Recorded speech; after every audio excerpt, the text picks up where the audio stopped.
Hello friends, welcome back to my channel. तो आज के इस वीडियो में हम लोग बात करने वाले हैं BEGE 143 अंडरस्टैंडिंग पोइट्री का most important question answer for जून 2026 के लिए। तो चलिए वीडियो को स्टार्ट करते हैं। उससे पहले एक छोटी सी रिक्वेस्ट, अगर आप मेरे वीडियो पर नए हैं तो चैनल को सब्सक्राइब करना ना भूलें। तो सबसे पहले मैं आप लोगों को सिर्फ मोस्ट इम्पॉर्टेंट क्वेश्चन दिखाऊंगी जो बहुत ही ज़्यादा इंपॉर्टेंट है एग्जाम पॉइंट ऑफ व्यू से। उसके बाद एक एक करके मैं सब को क्वेश्चन को एक्सप्लेन करूंगी, इसका आंसर प्रोवाइड करूंगी आप लोगों का। तो वीडियो के एंड तक बनी रहिए। हर एक वीडियो, हर एक लाइन बहुत ज़्यादा इंपॉर्टेंट आप सभी के लिए, ठीक है। तो फर्स्ट क्वेश्चन है, what is poetry, explain the characteristics of poetry, ठीक है। Discuss the elements of poetry with suitable examples. Next, explain the difference between simile, metaphor, personification and symbol. Next है, what is imaginary, discuss different types of imaginary in poetry. Explain rhythm, rhyme, metre and their importance in poetry. What is the difference between lyric, sonnet, ode and elegy. Next है, discuss the theme, imagery and symbolism in the solitary reaper. Next है, critically analyse the road not taken. Next है, discuss Ozymandias as a poem about the power of time. Next है, explain the central idea and poetic devices used in daffodils. और भी important है question जो थोड़ा सा बहुत आप लोगों को इसकी जानकारी रहनी चाहिए, अगर एग्जाम में आ जाता है तो आप लोग लिख कर आएँ, ठीक है। नेक्स्ट है, what is tone and mood in poetry. Next है, explain irony, alliteration, assonance and onomatopoeia, ठीक है। नेक्स्ट है, what is free verse, how is it different from blank verse. Next है, discuss the romantic features in Wordsworth poetry. Analyse the message of stopping by woods on a snowy evening. Explain the title and theme of any prescribed poem. Discuss nature as a theme in romantic poetry. And next, write a critical appreciation of anyone's one prescribed poem. और ये short notes में आ सकता है, जो ये सारे words का आप लोगों को नोन होना चाहिए कि ये वर्ड्स क्या है, ठीक है। अगर ये लॉन्ग में भी आता है, अगर वर्ड्स से नोन रहिएगा आप लोग तो कुछ ना कुछ ज़रूर लेकर आइएगा, क्वेश्चन को टच करके आइएगा, टच करने का भी मार्क्स मिलता है, ठीक है। Simile, metaphor, symbol, imaginary, rhythm, meter, alliteration, assonance, blank words, free words, sonnet, ode, elegy, ballad, lyric, personification, hyperbole, irony, tone, mood, ठीक है। एक सेकेंड, ओके। तो हम लोग सबसे पहले स्टार्ट करेंगे शॉर्ट नोट से, आंसर देखना और समझना, उसके बाद लॉन्ग में जाएंगे, ठीक है। फर्स्ट है हम लोगों का सिमिली। सिमिली क्या है? सिमिली एक फिगर ऑफ स्पीच है जिसमें दो अलग चीज़ों की कंपैरिजन लाइक या एज का यूज़ करके की जाती है। जैसे एग्जांपल क्या है, जैसे सी इज़ एज वेव एज अ लायन, ही जैसे next, he runs like the wind. तो यहाँ पे याद रखना है लाइक या एज हो तो क्या करना, समझ में आ जाना चाहिए आपको कि सिमिली है। नेक्स्ट है मेटाफर। मेटाफर क्या है? मेटाफर भी कंपैरिजन करता है, लेकिन इसमें लाइक या एज का यूज़ नहीं होता है। एक चीज़ को सीधा दूसरी चीज़ बता दिया जाता है, ठीक है। जैसे life is a journey, life क्या एक जर्नी है। जैसे time is money, he is a lion. तो यहाँ पे डायरेक्ट कंपैरिजन हो रहा है ना, टाइम को डायरेक्ट मनी बता दिया जा रहा है, ही को डायरेक्ट लायन बता दिया जा रहा है। तो ये क्या है? डायरेक्ट कंपैरिजन को हम लोग कहते हैं मेटाफर, ठीक है। नेक्स्ट है सिंबल। सिंबल क्या है? सिंबल मतलब कोई ऑब्जेक्ट, कलर या चीज़ जो अपने नॉर्मल मीनिंग के अलावा किसी और डीप आइडिया को रिप्रेजेंट करे, ठीक है। जैसे कि example white Dove. White Dove क्या रिप्रेजेंट करता है? पीस को रिप्रेजेंट करता है। रेड रोज किसको रिप्रेजेंट करता है? लव को रिप्रेजेंट करता है। ब्लैक कलर किसको रिप्रेजेंट करता है? सैडनेस को रिप्रेजेंट करता है। तो इसको हम लोग सिंबल कहते हैं, ठीक है। नेक्स्ट हम लोगों का इमेजिनरी। इमेजिनरी क्या है? इमेजिनरी वो लैंग्वेज होती है जो रीडर के माइंड में पिक्चर क्रिएट कर दे और इमेजिनेशन को स्ट्रांग बना दे, ठीक है। ये हमारी पास सेंस से जुड़ी होती है। एक नंबर साइट मतलब देखना, दूसरा साउंड मतलब सुनना, एंड तीसरा स्मेल मतलब सूंघना, टेस्ट करना, टच मतलब महसूस करना, ठीक है। इसको इमेजिनिंग कहते हैं। जैसे example, the sweet smell of flowers fill the garden, ठीक है। तो ये इमेजिनरी हो गया। नेक्स्ट हम लोग का रिदम। रिदम क्या है? रिदम पोएम का बीट या फ्लो होता है। जब पोएम स्मूथ और म्यूजिकल लगती है उसे रिदम कहते हैं। जैसे example, rhythm makes a poem pleasant to read and hear, ठीक है। तो पोएम पढ़ते ना रिदम मैच करता हुआ वर्ड आता रहता है, तो उसी को हम लोग रिदम कहते हैं। ऐसा लगता है कि आप लोग म्यूजिकल कोई चीज़ पढ़ रहे हो, है ना। नेक्स्ट है मीटर। मीटर क्या है? मीटर पोएम का फिक्स पैटर्न है, पैटर्न ऑफ स्ट्रेस और अनस्ट्रेस सिलेबल्स होता है। ये डिसाइड करता है पोएम किस रिद्म में लिखी गई है। जैसे एग्जांपल एम्बिक पेंटामीटर में शेक्सपियर ने बहुत यूज़ किया है, ठीक है। नेक्स्ट हम लोगों का एलिट्रेशन। एलिट्रेशन क्या है? जब पास वाले वर्ड सेम कॉन्सोनेंट साउंड से स्टार्ट होते हैं तो उसे एलिट्रेशन कहते हैं। जैसे कि Peter Piper picked a pick of pickled peppers, ठीक है। तो सेम कॉन्स्टेंट साउंड रिपीट हुआ यहाँ पर। नेक्स्ट है एसोनेंस। एसोनेंस क्या है? जब पास वाले वर्ड्स में सेम वॉवेल साउंड रिपीट होती है उसे एसोनेंस कहते हैं। जैसे the rain in Spain stays mainly in the plain, ठीक है। तो यहाँ पर सेम वॉवेल साउंड रिपीट हुआ ना, तो इसी को एसोनेंस कहते हैं। नेक्स्ट हम लोग का ब्लैंक वर्स। ब्लैंक वर्स क्या है? ब्लैंक वर्स में राइम नहीं होती लेकिन फिक्स्ड मीटर होता है। जैसे no rhyme plus fixed meter, ठीक है। नेक्स्ट है फ्री वर्स। फ्री वर्स क्या है?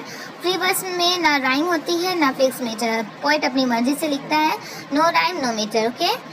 नेक्स्ट है सोनेट। सोनेट क्या है? सोनेट एक स्पेशल पोएम होती है जिसमें 40 लाइन्स होती है। इसमें फिक्स रिंग स्कीम और मीटर होता है। जैसे फेमस पोइट किसका है? सोनेट विलियम शेक्सपियर का। उसके बाद ओडी। ओडी क्या है? ओडी एक सीरियस और रिस्पेक्टफुल पोएम होती है जो किसी पर्सन, ऑब्जेक्ट या आइडिया की प्रेज करती है। जैसे ode to a nightingale, ठीक है। नेक्स्ट है एलेगी। एलेगी क्या है? एलेगी एक सैड पोएम होती है जो किसी की डेथ या लॉस पर लिखी जाती है। जैसे इसमें ग्रीफ और सॉरो एक्सप्रेस की जाती है। नेक्स्ट है बैलेड। बैलेड क्या है? बैलेड एक स्टोरी पोएम होती है जो किसी इंसिडेंट या एडवेंचर को नरेट करती है। जैसे पहले इसे गाया जाता है, ठीक है। नेक्स्ट है लिरिक। लिरिक क्या है? लिरिक एक शॉर्ट पोएम होती है जो पोएट के पर्सनल इमोशंस और फीलिंग्स को एक्सप्रेस करती है। जैसे love, happiness, sadness, okay. Next हम लोगों का पर्सोनिफिकेशन। पर्सोनिफिकेशन में नॉन लिविंग थिंग्स या एनिमल्स को ह्यूमन क्वालिटीज दी जाती है। Example the wind whispered, the sun smiled, okay. Next है हाइपरबोल। हाइपरबोल क्या है? हाइपरबोल मतलब किसी बात को बहुत ज़्यादा बढ़ा चढ़ा कर कहना। जैसे example I have told you a million times, I am also hungry, I could eat a horse, ठीक है। आप बहुत बड़ा चढ़ा के बोला गया ना, तो इसी को हम लोग हाइपरबोल कहते हैं। आयरनी। आयरनी में जो एक्सपेक्ट किया जाता है उसको अपोजिट होता है, यानी अपीयरेंस और रियलिटी में डिफरेंस होता है। जैसे फायर स्टेशन कैचेस फायर, ठीक है। नेक्स्ट है टोन। टोन पोएट या राइटर का एटीट्यूड होता है अपने सब्जेक्ट या रीडर के टुवर्ड्स। जैसे टोन हो सकता है happy, sad, angry, humorous, serious, hopeful. Next है मूड। मूड वो फीलिंग्स है जो रीडर को पोएम पढ़कर महसूस होती है। जैसे मूड हो सकता है जॉयफुल, हो सकता है सैड, हो सकता है पीसफुल, फेयरफुल, रोमांटिक, एक्साइटेड, ठीक है। यहाँ पर मैंने शॉर्ट में आप लोगों के लिए लर्न करने के लिए यहाँ पर लिखा हुआ है ताकि आप लोग को समझ जाए, वन वर्ड पढ़कर ही आप लोग इसे अच्छे से समझ में आ जाए, ठीक है। चलिए अब लॉन्ग क्वेश्चन आंसर की तरफ चलते हैं। लॉन्ग क्वेश्चन का फर्स्ट क्वेश्चन है what is tone and mood in poetry.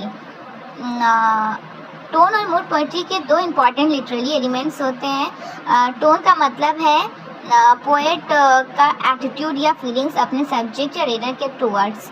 Poet serious, happy, sad, angry, hopeful या ह्यूमरस टोन यूज़ कर सकता है। जैसे एग्जाम्पल अगर पोएट नेचर की तारीफ करता है तो उसका टोन अप्रिसिएटिव और जॉयफुल होगा, ठीक है। अब मूड क्या है? मूड का मतलब है रीडर की फीलिंग जो पोएम पढ़ने के बाद क्रिएट होती है ना। मूड पीसफुल हो जाता है, सैड हो जाता है, फेयरफुल हो जाता है, रोमांटिक हो जाता है या एक्साइटिंग हो जाता है। जैसे एग्जाम्पल रॉबर्ट फर्स्ट की poem stopping by woods on a snowy evening reader के अंदर पीसफुल और थॉटफुल मूड क्रिएट करती है, ठीक है। डिफरेंस देखते हैं इन दोनों का। टोन क्या है? पोएट की फीलिंग्स को बताता है और मूड क्या है? रीडर की फीलिंग को बताता है, ठीक है, याद आएगा। नेक्स्ट है explain irony, alliteration, assonance and onomatopoeia, ठीक है। तो आयरनी क्या है? आयरनी एक लिटरेरी डिवाइस है जहाँ एक्सपेक्टेड रिजल्ट और एक्चुअल रिजल्ट अपोजिट होता है। Example a fire station catches fire. Alliteration में nearby words same consonant sound से स्टार्ट होते हैं। जैसे Peter Piper Peter peck of pickled peppers, ठीक है। एसोनेंस में सेम वॉवेल साउंड रिपीट होती है। Example the rain in Spain stays mainly in the plain. Onomatopoeia में ओनोमाटोपिया वो वर्ड्स होते हैं जो किसी साउंड को इमिटेट करते हैं। जैसे बज, बंग, टिक टॉक, स्प्लैश, बूम। ये वर्ड सुनने पर उनकी एक्चुअल साउंड का एहसास होता है। नेक्स्ट है what is free verse, how is it different from blank verse. Free verse एक ऐसी पोइट्री है जिसमें ना फिक्स राइम होती है और ना फिक्स मीटर। पोइट अपनी मर्जी से पोयम लिखता है। Features no fix rhyme, no fix meter, natural flow, freedom of expression. Blank verse क्या है? ब्लैंक वर्स में राइम होती है लेकिन फिक्स मीटर होता है, मोस्टली एम्बाइक पेंटामीटर यूज होता है। Difference, free verse no rhyme, no fix metre, more freedom, modern style. और ब्लैंक वर्स में no rhyme, fix metre, fix rhyme, traditional style. Next question है discuss the romantic features in Wordsworth poetry. William Wordsworth romantic age के greatest poet में एक है। उनकी poetry romantic movement की main qualities को दिखाती है। मेन रोमांटिक फीचर्स क्या है? Love of nature. Wordsworth nature को टीचर, फ्रेंड और गाइड मानते हैं। नेचर इंसान को पीस और हैप्पीनेस देती है। नेक्स्ट है सिंपल लैंग्वेज। उन्होंने डिफिकल्ट लैंग्वेज के बदले सिंपल और कॉमन लैंग्वेज का यूज़ किया, हर रीडर आसानी से समझ सके। नेक्स्ट है importance of imagination. Wordsworth imagination को बहुत इंपॉर्टेंट मानते थे। इमेजिनेशन ऑर्डिनरी चीज़ों को एक्स्ट्राऑर्डिनरी बना देती थी। ह्यूमन इमोशंस, उनकी पोएम्स में लव, जॉय, सॉरो और लोनलीनेस जैसे इमोशंस मिलते हैं। नेक्स्ट है कॉमन पीपल। वर्ड्सवर्थ किंग्स और क्वींस के बजाय ऑर्डिनरी लोगों के बारे में लिखते हैं। कंक्लूजन, वर्ड्सवर्थ की पोएट्री नेचर, इमेजिनेशन, इमोशंस और सिंप्लिसिटी का परफेक्ट एग्जाम्पल है। नेक्स्ट है analyse the message of stopping by woods on a snowy evening. ठीक है, ये पोएम रॉबर्ट फॉस्ट ने लिखी है। पोएम में पोएट एक स्नोई फॉरेस्ट का पास रुकता है और उसकी ब्यूटी एंजॉय करता है, लेकिन उसे याद आता है कि उसके पास रिस्पॉन्सिबिलिटीज़ भी है।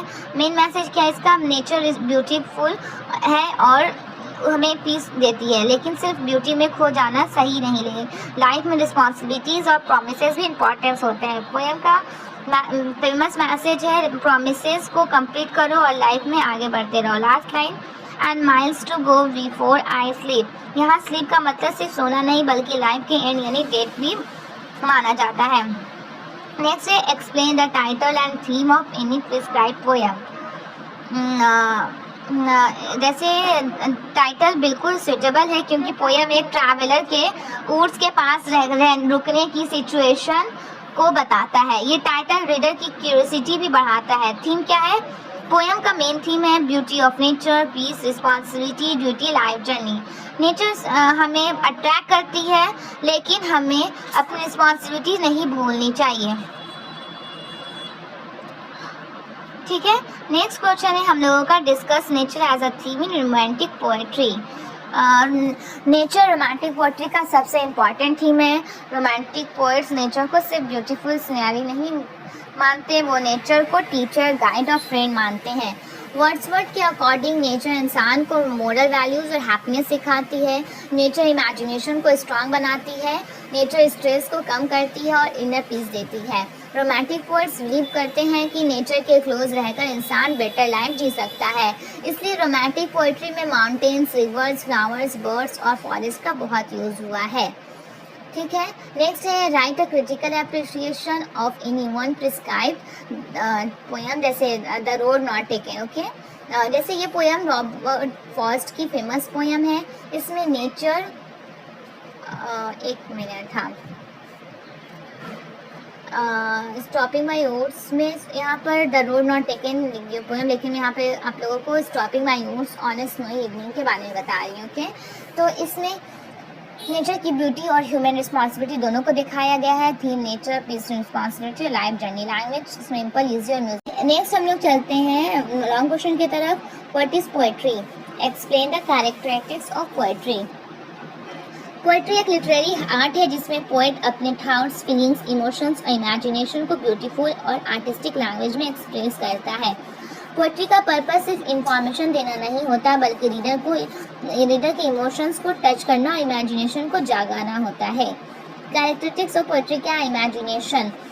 पोएट्री इमेजिनेशन पर बेस्ड होती है। पोएट ऑर्डिनरी चीज़ों को भी स्पेशल बना देता है। इमोशन, पोएट्री में लव, हैप्पीनेस, सैडनेस, फेयर और होप जैसे इमोशन एक्सप्रेस किया जाते हैं। रीडिंग पोएट्री में म्यूजिकल फ्लो होता है जो पढ़ने और सुनने में अच्छा लगता है। इमेजिनरी में पोएट ऐसा वर्ड्स यूज़ करता है जो रीडर के माइंड में पिक्चर क्रिएट करते हैं।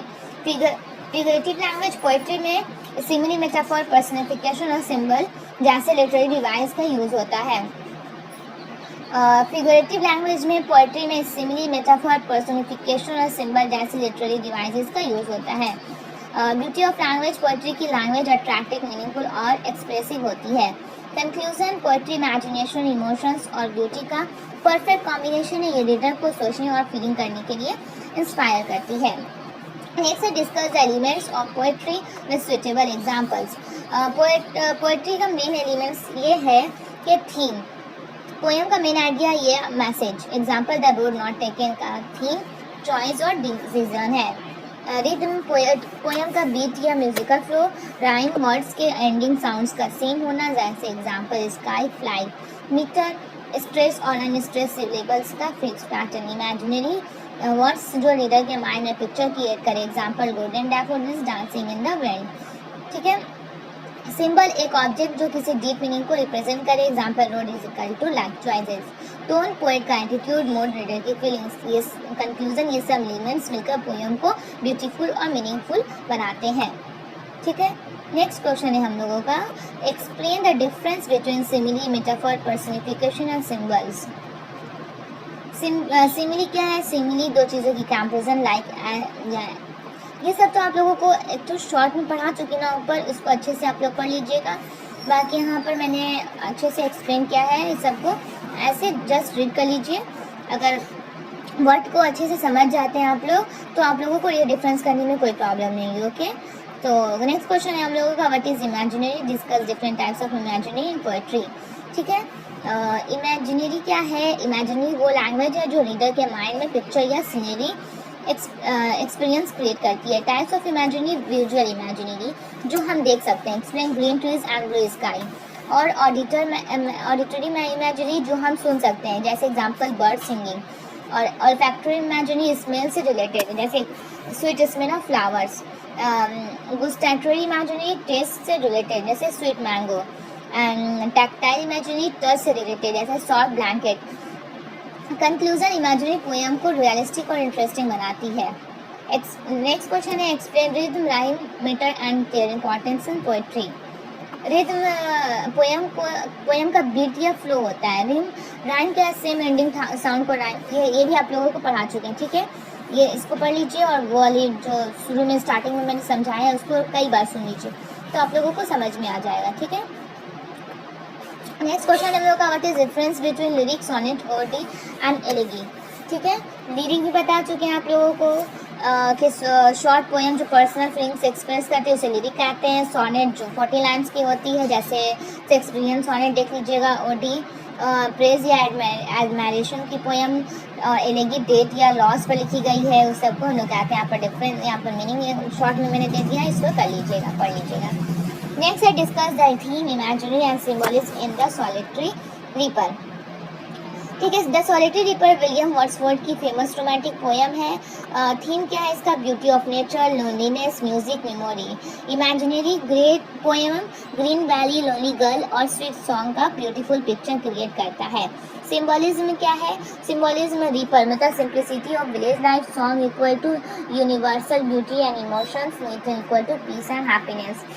कंक्लूजन, पोएम नेचर और म्यूजिक की ओवरलास्टिंग ब्यूटी को दिखाता है।